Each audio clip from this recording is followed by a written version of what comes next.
Hi, welcome to the F1 Time Portal, Formula One history podcast by two Formula One nerds. I'm your host, Rosa. And I'm your host, Luigi. And today we're talking about a sad Formula One year that is 1955. So in a somber way, I say, let's go. Yes, it is not a good year to talk about, Luigi. This is a very sad year. It is. There's still good racing and some excitement, but there's a shadow on the year. Yeah. Okay. So we just do a little recap. 1954 saw a successful return to Grand Prix racing by Mercedes, with Fangio taking out the title in style in your most adored car, the W196. Yeah, and for those of you that have missed that episode or whatever reason, if you can safely Google or look up the W196 Mercedes car, the most expensive car in racing history, I think. Look it up.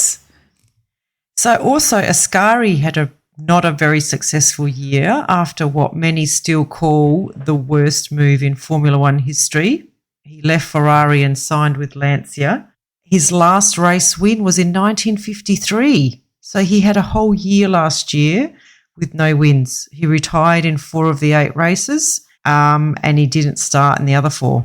Yeah, I remember in that last episode I disagreed at first, but then I digested it, and it's a train wreck considering he was a double defending world champion. So that was pretty disastrous.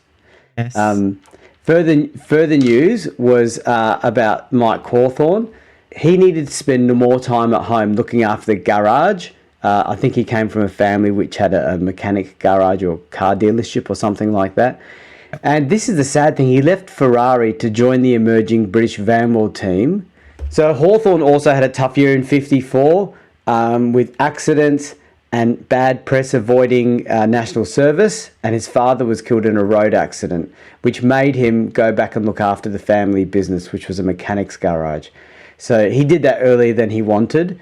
Having said all that, he did finish off the year really well, coming home third in the championship behind the Mercedes cars. Yes, and because he needed to spend more time looking after the family business, he ended up leaving Ferrari for this year, and he joined the emerging British Vanwall team. And one of his friends, Peter Collins, had done all the testing for Vanwall. So I think he sort of took a little bit of heart from that, and he went and joined Vanwall. Peter Collins, though, is driving as a privateer in a Maserati. Interestingly, Moss tried to get a drive for Mercedes for 1954, but was rejected, only to be offered a support role to Fangio in 1955 after a solid year driving his privateer Maserati. Yeah, interesting that he's gone from British only to sort of forcibly promoted to the Maserati team. Yes. And now he's in the Mercedes team, so he's really left British behind, hasn't he? This is his big opportunity for a breakthrough. Yep. Pretty strong team, Fangio and Moss. Yeah. So just a quick roundup of the technical advancements in 1959, because we're not technical mechanical geeks, but shorter chassis emerged this season in some races, and the engine output was increased to 290 brake horsepower at 8,500 revs per minute. So it's getting up there, isn't it, Luigi? The car speeds and power.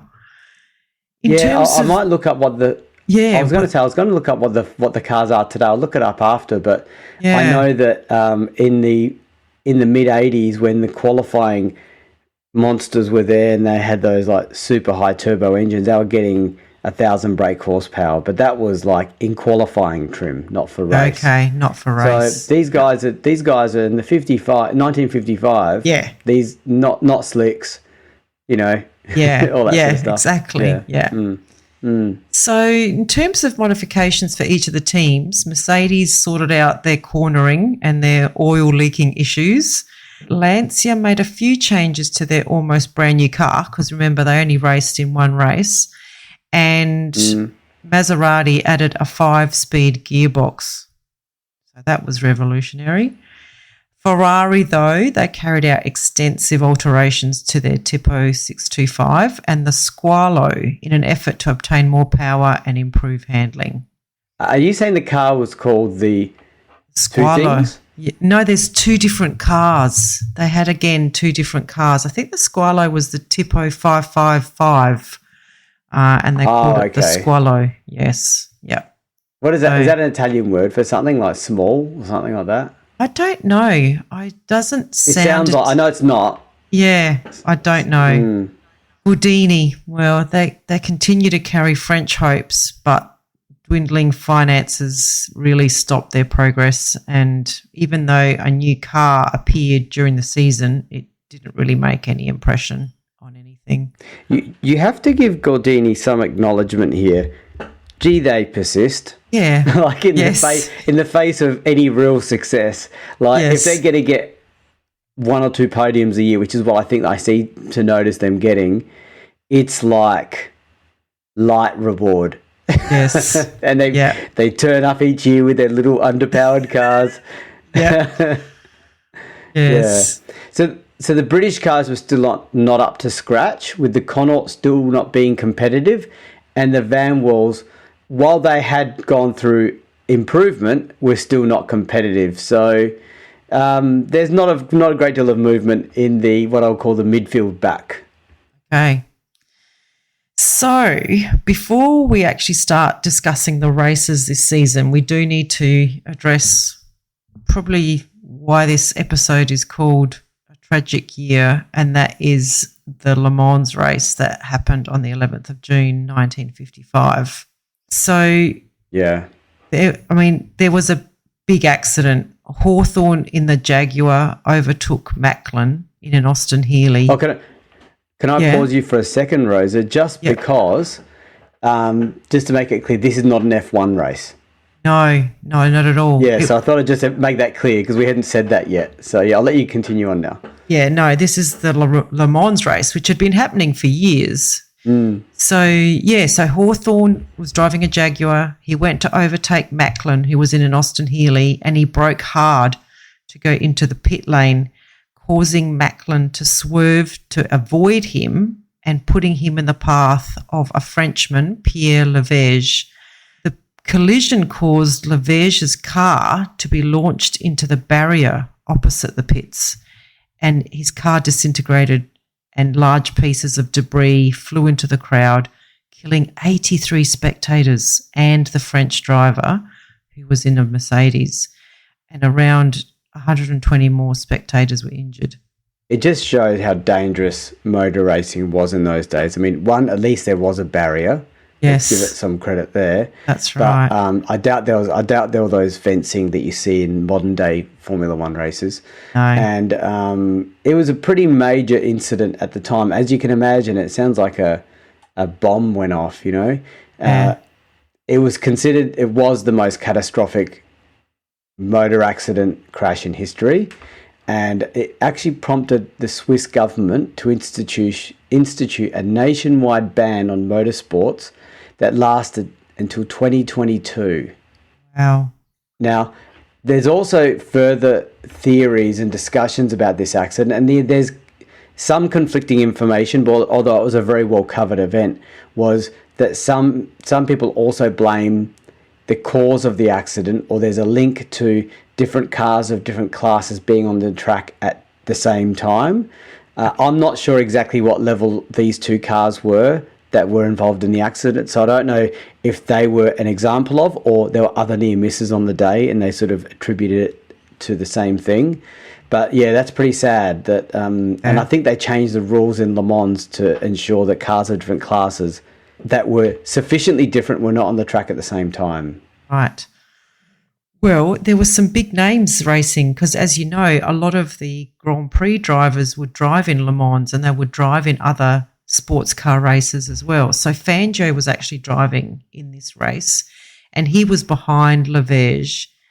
And apparently Leverge, when he saw that he was heading for Macklin, he put up his hand in warning to Fangio, and Fangio was able to avoid the crash in front of him. This probably saved his life. So that was very good forethought by Lavege and Fangio. I mean, we know that he's got very good reaction time and is very good at looking at what's happening on the track. Yeah, that's intense, isn't it? Yeah. So the official inquiry held none of these drivers specifically responsible and criticised the layout of the 30-year-old track, which had not been designed for cars this fast. Yeah. And So there was no Desiree. I realise I'm in another area, but there's no designated deceleration lane for cars coming into the pits. And so there was a few other factors that played a part in this. It was a big impact in motor racing, and a few changes in rules took place because of it. Yeah. Yep. So as you said, it actually led to bans in a lot of countries. So France, Spain, Germany, they put a ban on motorsports until racetracks could be brought to a higher safety standard. Yeah. So this wasn't the only tragedy that occurs in this championship year, but we'll talk about that one a little bit later in the podcast. But yeah, this was a really difficult year actually to research and learn about. Yeah, and we try to be funny and make comments where we can, and we will still try during the race normal, but we had to get the sad stuff out of the way and just give due credit to, even though it's not even a Formula One event, it had a big impact on all motor racing. Yeah, and especially on Hawthorn. I mean, all through his career, he was kind of blamed, like non-officially, for that accident. I mean, he was just the first, I guess, domino in the whole thing. But yeah, it does impact a lot of drivers throughout the season. So the season was scheduled to hold 10 races, plus the one we don't talk about. So, but 4 races were cancelled during the year because of what happened at Le Mans. Okay, so we'll go to race 1, which is the Argentinian Grand Prix. So this occurred on the 16th of January. It was 96 laps and 21 drivers, and the grid formation is 4x3x4. So this race was a nightmare, both for the drivers and the race organisers. It was held in nearly 40-degree heat, with only 2 drivers finishing the race without having to hand their cars to other drivers. And it's not normal that we do a spoiler at the very beginning of the race, but I guess this warranted it, right? Because to manage expectations. Yeah. And imagine how hard it would have been to split the points out, because for those of you that may not know or recall, if a car is shared between 2 drivers, the points are divided by 2. So if there's 8 points for the win, it's 4 points each. Yeah. So it would have been a nightmare to just do the point scoring, let alone the 40-degree heat and stuff. Yeah. So practice was full of mechanical problems, mainly due to the heat. But in the end, 4 different makes of cars shared the front row of the grid. Yeah, and as we may recall, the first position is just normally to the right or to the left. And I think it might be based on the racing line, but we don't really know. No. So, yeah. We deduce there has to be some benefit. There has to be. Yeah, otherwise what's the point of trying to get pole? Yeah. Yeah. So Gonzalez in the Ferrari took pole in 1 minute 43.1, Ascari in the Lancia second, and Fangio in his Mercedes third, with Berra now in the Maserati in fourth. Moss was further back in 8th, also in the Mercedes. No British cars crossed over to Argentina for this race. Long way to travel. I mean, it would have been all ships, I'm imagining. Yeah, and look at Ascari getting up there second in the Lancia. So yeah, he's trying to make amends for 1954, I guess. Yeah. So there was a terrific start with the first row, plus Moss and Farina all getting to the first corner together. They all got through unscathed. That's pretty awesome. I mean, that's again tight wheel-to-wheel racing that we sort of miss a little bit in current Formula One. Yes. By the end of the first lap, Fangio had a slight lead over Ascari, with Moss ahead of Gonzalez and Farina, both in Ferraris. And that's a great start by Moss. He came up from 8th place. Yes. So he really was going for it, wasn't he? He was loving this new car. Yes. So the lead changed between the old rivals, Fangio and Ascari, pretty much every lap for the next 22 laps. Wow. And Lancia is serving it up to Mercedes. Yep. Mm. However, on lap 22, Ascari in the lead spun on some oil and crashed into a fence. And so it seems we have upgraded to safety fences instead of hedges at this track. So good on you, Argentina. Good on you, yes. Ascari's race was over along with his teammate who had a broken fuel line on lap 2, and a multiple accident involving 4 other drivers reduced the field from 21 to 15. So we're seeing the heat take its toll, and the Lancia, not a good start, hey? Agree. Drivers were pitting from exhaustion from the heat, including Gonzalez, who was now in the lead following Ascari's retirement. Gonzalez handed his car to Farina, who himself had been relieved only a few laps earlier by Maggioli, Ferrari's spare driver. This is crazy. That's 3 driver switches, and they're just switching because of the heat. This is not about hierarchy of drivers, is it? This is about exhaustion. Yep. Yes. Wow, that's intense. Moss retired on lap 30 with a complete vapour lock in the fuel lines, and 4 laps later, Fangio stopped for refreshment, pouring water all over himself. That is, again, we talked about the Alonso incident in 2023. Yes. They wouldn't allow him to have water poured on him. Yeah. And we've got multiple precedences here.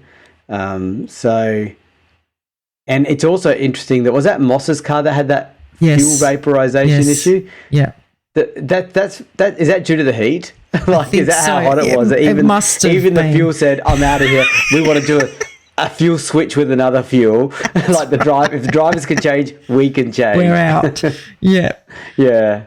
So Shell in the Maserati was now in the lead, but not for long, as he became affected by the heat and was substituted by Berra. You know, Shell probably never won a race, and I know Berra didn't win a race. If these guys just had a little bit more in the tank, it was there for them. You know, it's pretty crazy, right? But you also think about what they were wearing. I mean, I know we talk about them not really having helmets, and I think by this time they did have helmets, but it makes me wonder what they were wearing. Like maybe because it was the 50s, were they wearing woolen jumpers or something? Because that's what you wore. Yeah. Despite I mean, if you're driving at 200 kilometers an hour, that wind's got to be pretty intense. But they probably didn't factor in the 40-degree bit. 40-degree heat. Yes. Yeah. So this incredible race continued with Fangio dealing with the heat the best and building a comfortable lead. Yeah, and you know what? The thing is, he was dealing with the heat the best, but he still suffered severe burns on his calf from an overheating red-hot chassis tube inside the cockpit, which constantly pressed against his right leg. Now, I know adrenaline can work, but these are long races. Not for 3.5 hours. A lot of adrenaline. Yes, yeah, exactly. I know. So, the guy, Yeah, he was professional, wasn't he? He was just, he just had his eye on the prize, as we saw last year as well. So Fangio was virtually unchallenged, except for a little burst by Gonzalez, who had taken over from Farina again. But just when it looked like Gonzalez might challenge for the lead, he spun off, bending the Ferrari's front suspension. Gonzalez managed to retrieve the car and he handed it back to Farina, but the race was over and Fangio cruised home to win. What? Why? What was the point of handing the car back? It's just... Wait, are they driving for Ferrari? Yeah, they are. Sorry, I had to just check that. Because Gonzalez jumps team a lot. And it's sometimes hard to forget which team is he driving for now. But he's back in Ferrari and he's doing this switch back again. He must have been knackered. He must have been, yeah. Yeah. So this is the most musical chairs race I've heard about. The results were a headache. Like there were 16 driver substitutions to take into account in handing out the points. But only Fangio and Robert Mears, another Argentinian in a Maserati, they were the only 2 drivers that completed the race without a relief driver. So maybe because they're Argentinian, they knew how to handle the heat. I don't know. But the results are really quite funny because it's like Fangio was first, Second was Gonzalez, Farina and Trintignant. Third was Farina, Trintignant and Majoli. Fourth was Herman, Kling and Moss. And fifth was Mears. So just to spell that out, Farina came second and third. Yes. And Trintignant came second and third. Yes. So that's nuts. Yeah. I'm surprised they didn't join jump in another team's car. And just why not, Yeah. Why not get top five? Get top five in every car, So we go to the World Drivers' Championship. And for those of you that have maybe just realised, Rosa and I have switched positions on this season. And we're going to be doing alternating seasons, actually. Yes. So get used to it. So Fangio is leading the championship with 9 points. So he must have got the fastest lap as well. So good start of the season by the Mercedes.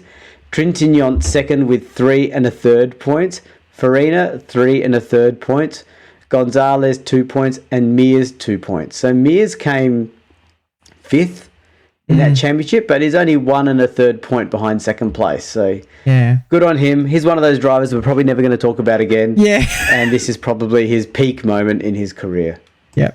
Okay, so we go to race 2 in Monaco. It's on the 22nd of May. So quite a bit of time has passed, but as we know, there's something else that happens in there that we don't talk about. Yeah.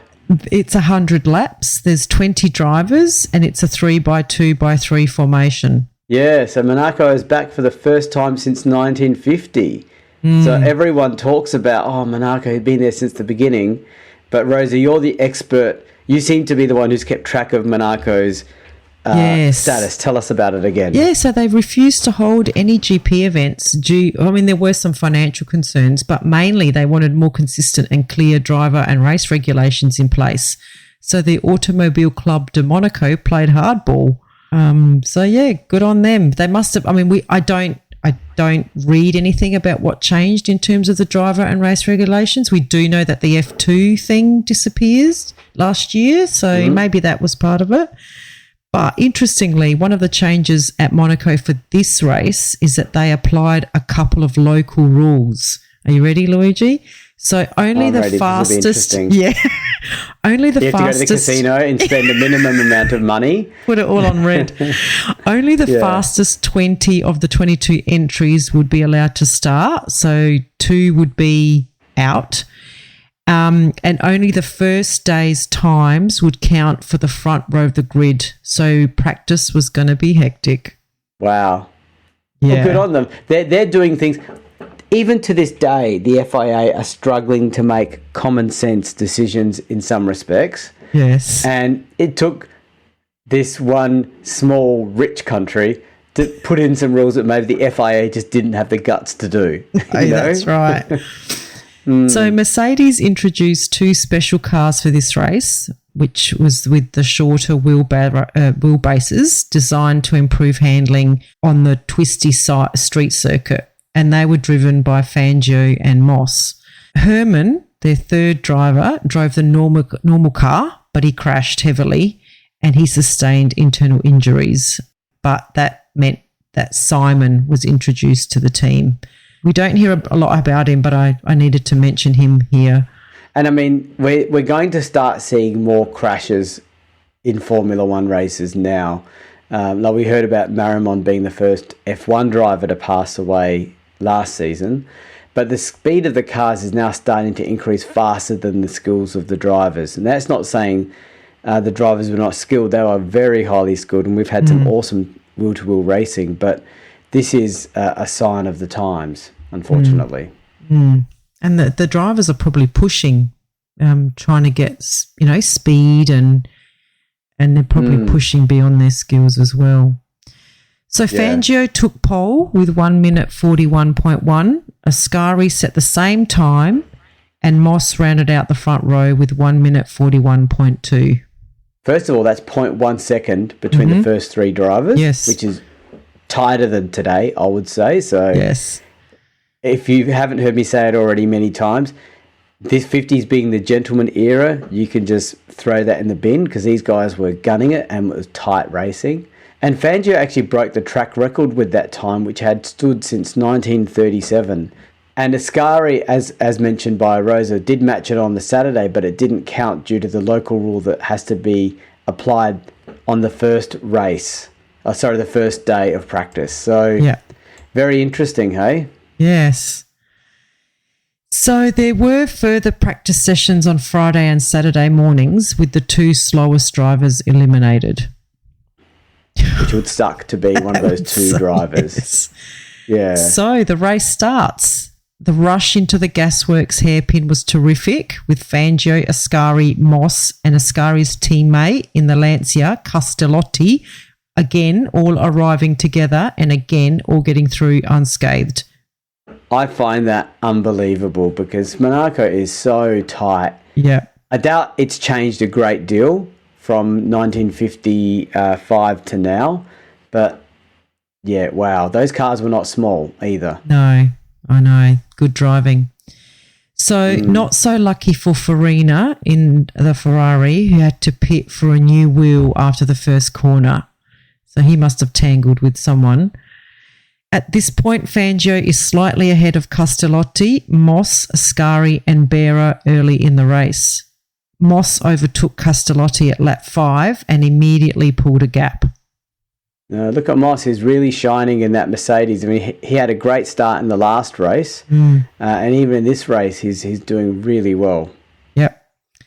It wasn't long before Fangio and Moss assumed complete command of the race and they extended their lead to 5 seconds. On lap 10, Ascari made his move and overtook his teammate Castellotti, and they duelled for the next few laps with Berra on their heels. Berra was then able to overtake both of them at lap 17, taking third place. I mean, this is a classic move, waiting for two teammates to fight each other, battling on track, and we're actually hearing about passing happening at Monaco. Yes. I mean, this is like, I have mixed feelings about Monaco 2024 and recent times. You know you love it, but you also hate it because it's going to be a boring race. But this is the sort of Monaco I would prefer to watch. I would love it if you just turned on for the 2024 Monaco Grand Prix and you got the 55 race. And I'd be like, this is fantastic. With the 55 cars, yes. Yeah, and passing each other and stuff. Yeah. By lap 35, it was still Fangio and Moss way ahead, then Berra, Ascari and Castellotti. Castellotti then hit a curb and his tyre was slowly deflating and was forced to pit. He lost 4 places before he resumed the race. I'm surprised he only lost 4 places. That's really surprising. I thought something like that. No air guns, tyre changer guns. Yeah, impressive. Berra was now losing oil pressure and a pit stop at lap 42 dropped him to 11th. At lap 50, Fangio, the race leader, came to a halt at the station with a broken rear axle, ending his race and giving Moss a bit of a job to avoid him. Yeah, wow. To my memory, the first mechanical failure from the reliable Mercedes team that wasn't related to, you know. Oh, no, Moss, I think Fangio had a bit of a problem last season, the second race, but it was a combination of him hitting the corners and something with the car. Anyway, that's right. Not often. Yeah, no. I mean, pretty reliable, a lot like Mercedes now, really, isn't it? Moss was now leading by over a second from Ascari, and Mears was able to grab third from Trintignant at lap 64, but had to retire the next lap with rear axle failure. So Trintignant took back third. Yeah, and whoever this Mears guy is, and we mean that in a respectful way, don't write us letters, I'm sure he's a great driver. But poor guy, he's sort of a middle rank driver, if not further back, and have that happen to him. And even poor Berra as well. Got to give it to those bit players. You got to give them a little bit of love, right? Yes, yeah. Okay, so on lap 81, clouds of blue smoke started belching out of Moss's Mercedes and he was forced to stop on the track. That's so sad because if he's going to challenge Fangio for this championship, he needs to take advantage of any opportunity that arises. So, yeah, this was a bit of a sliding doors moment, I think, for Moss. So Moss actually pushes his car over the line to be classified ninth, 19 laps. Like he got 19 laps in arrears, but he got classified ninth. Why did he bother? I don't know. Don't know. Pride? Maybe. So moments later, in what is probably the event that everyone remembers most about Ascari, he comes out of the tunnel and, distracted by the crowd's reaction to Moss's trouble, made a mistake at the chicane. He slid across the road, through the hay bales and sandbags, and to the crowd's horror, carried straight on into the harbour, his hot Lancia sending up an enormous cloud of steam. His car sank. Infamous. Yeah. Yeah. I mean, that's one way of saying we're not using this car for parts. I mean, there's no safety hay bales. It was just straight in. Yeah. And I just, that was made infamous by that 1966 Formula One movie called Grand Prix. Okay. And they also made the car go in the water just like Ascari because it was immortalised as such a amazing moment in motor racing history because it's such an unusual thing to see a huge team's car going up in smoke. The other thing I was going to mention is it's sort of the opposite copy-paste of Fangio in 1950. You may recall at Monaco, Fangio read the crowd. He saw the crowd. He was in the lead, way ahead, as you may recall. He saw the crowd not looking at him, but looking away from him up the road, and he knew something was going on. So he lifted and slowed down, and that's what saved him ploughing into a whole pile of cars and enabled him to navigate through and win the race. Ascari, what are you doing? You had the same opportunity. You're given your Fangio moment, and you're in the bloody harbour. Yeah. Poor Ascari. Well, after what seemed like an eternity, Ascari's famous light blue helmet bobbed to the surface, and he swam to a rescue boat, and all he got was a broken nose. Very lucky. Yeah. Yeah. And he was a very superstitious fellow. And he actually blamed racing in number 26 as one of the reasons because that was the same number his father raced in when he died. And he was also between Fangio in number 2 and Moss in number 6 when the accident happened. Oh, gosh, that is actually quite creepy. Anyway. And creepy that he brought that up. He obviously was keeping track of all that. He's keeping track of it, yes. Yeah. Once the excitement subsided, Trintignant found himself in the lead. So he must have been third behind Moss and Ascari and after they retired. So Trintignant went on to win his first GP with Castellotti second and the combination of Berra and Perdisa in third. I didn't read anything about Perdisa taking over Berra's car, but that must have happened during the race. Yeah, probably because they said, Berra, your profile is starting to grow, and in 2024 they're going to do a podcast about you, and we have to bring you down with another new name to make sure you don't get enough profile and attention. So we're introducing Perdisa to take your driver seat. That's exactly the reason. Yep, yeah, pretty sure it is. So this is a very unusual championship standing now because we've got Trintignant in the lead with the Ferrari on 11 1/3 points. So he's taken full advantage of the very high attrition and unusual Monaco race and the highly switched race before. So he needed 2 series of very unusual races to be leading the championship. Yes. Fangio second on 10 points, a simple 10. Farina third with 6 1/3 points. And then we've got Castellotti in the Lancia with 6 points and Gonzalez on 2 points. So having a bit of a slow start, our Speedy Gonzalez. Yes, he is. Okay, so we're going to race 4, which is the Belgian Grand Prix, and this was on June the 5th, and there were 36 laps and 16 drivers took place, and the grid formation was a 3x2x3. However, I think before we get started on this race, we need to talk about an incident that occurred 4 days after the Monaco GP. So, as you remember, Ascari ended up in the harbour. He had a broken nose, And they did take him to hospital from there straight away, and he spent the night in hospital. He was released from hospital and he went straight to Monza on the 26th of May. So the race was held on the 22nd of May. So on the 26th of May, he's making his way to Monza to watch his teammate Castellotti, who he mentored, test the 3-litre Ferrari sports car. The 26th number, hey? Yep, 26th of May. So they had lunch together. Then Ascari made a sudden decision to drive the car himself, going out in his suit trousers and Castellotti's borrowed helmet. So as we've said, Ascari was very superstitious, and he should have really kept his superstitions up and taken his Monaco accident as an omen, because he was killed in a bizarre accident testing that sports car on that day.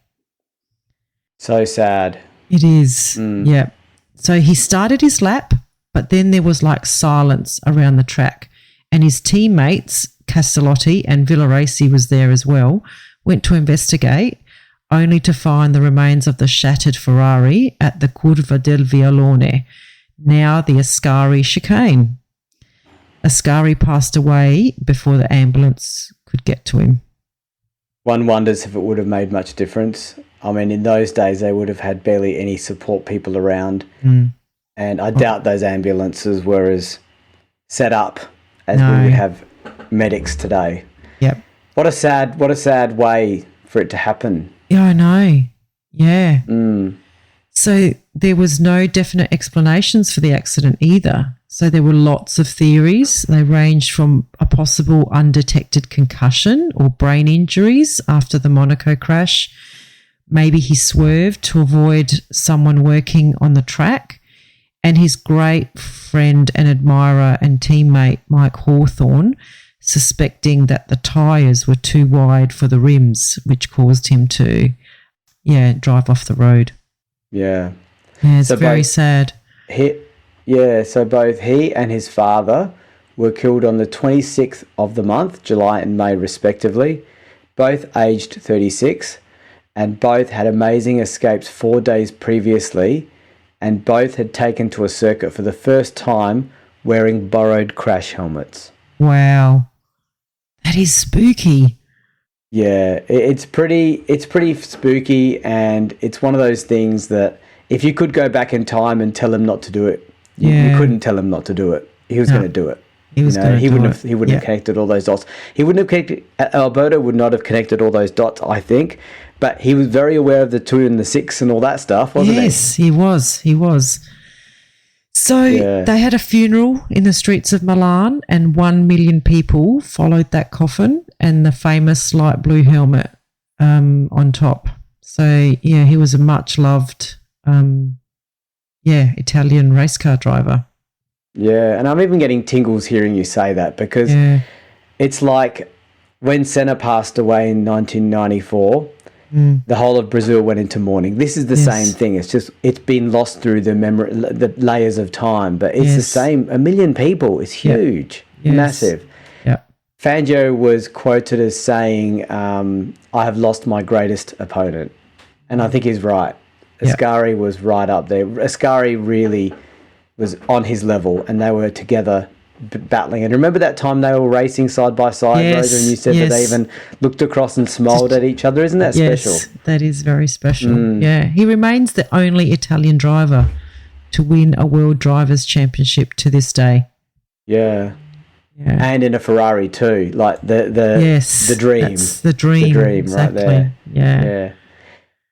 Yeah, I also remember feeling very sad when I read this. I'm not the most Italian. I mean, I hear, Rosa, you pronounce those Italian terms properly. I don't. I pronounce them with my Australian accent, even though I'm an American then. But it's probably as close to Italian pride as I ever felt, because I was aware that he was the last Italian to win the World Championship. And I also knew he was really young.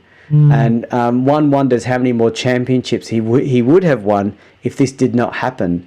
Much like many people wonder how many Senna would have won if he didn't die at the age of 34. Yep. Yes. And so the head of Lancia, Gianni Lancia announced that his team would be disbanded following Ascari's death, and he would withdraw his team from all forms of racing. That's massive. Yeah.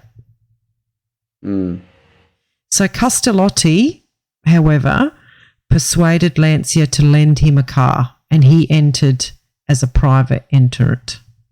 So during practice, Castellotti, probably in honour of Ascari, set the fastest lap in the rain and lined up on the front row with a lap time of 4 minutes 18.1 seconds, along with Fangio and Moss, in another strong showing by the Mercedes team.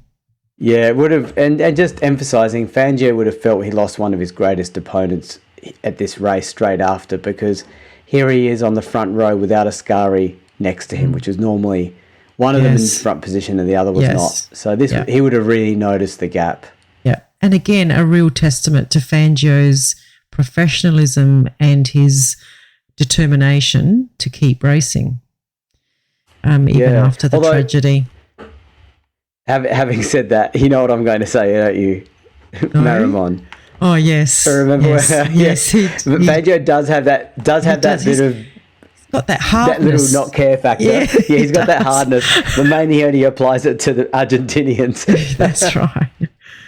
So race day was sunny and Fangio made a superb start and went into the lead immediately with Moss, overtaking Castellotti soon after Eau Rouge to take second place.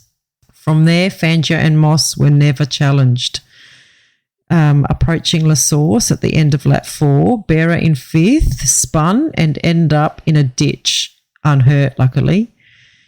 These ditches, Luigi, they keep coming up, don't they? They're safety ditches, remember? Okay, sorry, I forgot. He raced back to the pits and he took over Mia's car. And when you say raced back, I suspect you mean the non-mechanical style, by foot? Yes. Yeah. I reckon that's how he raced ran. back. Okay. Yes. Yeah, with his feet. Fast, with his feet. Not slow. No. Like, this is not 1950s gentlemanly walking with a cigarette in one hand and a martini in the other. No, it was not like that. No. Kicked Mears out of his car and he took over. Farina was now in 4th and on Castellotti's heels. At lap 17, the Lancia split its gearbox and Farina moved into 3rd. With Fangio and Moss well ahead and the remaining cars well spaced, it became quite a boring race, eventually finishing with an easy win for Fangio and Mercedes and Moss a solid second. Yeah. Talk about a bit of a non-event race. We spent way more time talking about what happened to Ascari before this race, which is probably reflecting how most of the drivers felt at this race. Yep. Yes. And we'd had 2 pretty crazy races leading up to this as well.